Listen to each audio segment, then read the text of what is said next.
The stars of BJP seem to be on an ascend. After winning assembly elections in the Hindu heartland Rajasthan, Madhya Pradesh and Chhattisgarh, its 5 August 2019 decision to abrogate Article 370 and scrap Jammu and Kashmir's special status was unanimously upheld by Supreme Court Monday.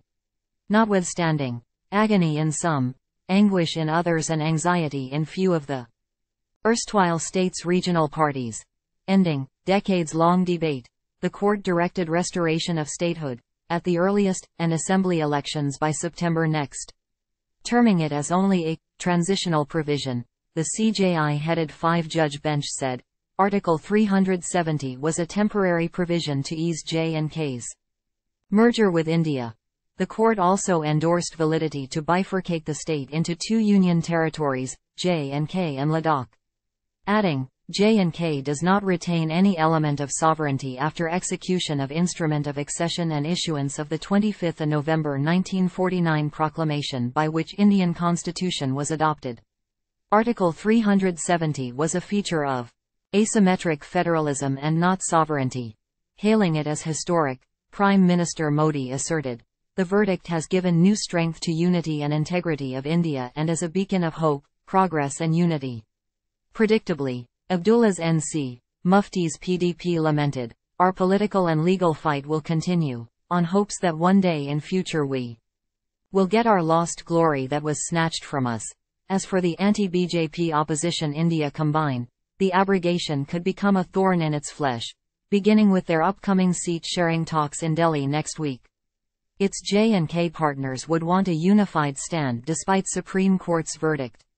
To buy time, the combine could appoint an experts committee to study its implications and way forward. That apart, over the last 3 years there has been a 78% decline in terrorism in J&K.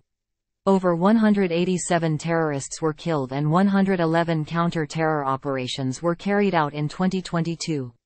Of these, 130 were local terrorists and 57 foreign. Underscored by a record 26.7 lakh tourist arrivals in 2022, highest in the last 3 decades. Post the verdict, New Delhi is confident that its measures to amalgamate Kashmiris into the mainstream will bear fruit. Namely, extending reservation in state government posts and educational institutions to socially and educationally backward classes to help eradicate discrepancies suffered by them. Along with allowing people to contest and vote in Nagar Palika and Panchayat. Besides, Modi Sarkar is leaving no stone unturned to plug Kashmir deeper into the economy and create more broad-based stakeholders in the valley who will benefit from greater economic interactions with the rest of India. It has put in place various developmental projects. Towards that end, investment summits are being held. In fact, the G20 presidency gave government opportunity to showcase the salubrious splendor of Srinagar by hosting programs there. With the ban on outsiders living, working and buying property lifting, Kashmir is slowly but surely ushering greater business investment like IT to relocate to the region, promote world-class tourist facilities and build new infrastructure for modern industries.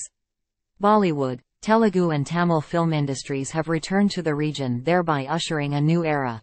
Even as there is a tourism boom, government needs to be sensitive to locals' needs. Certainly, a lot depends on intensified movement of people for business and investment from across India. Given J&K's social and economic indicators are much better than UP, Bihar etc., it will require sophisticated interventions to leapfrog development. It remains to be seen if people will be appeased by promises of development, as growth is not the biggest grievance of Kashmiris. It is the unacceptable heavy veil of security forces which makes it difficult to win people over.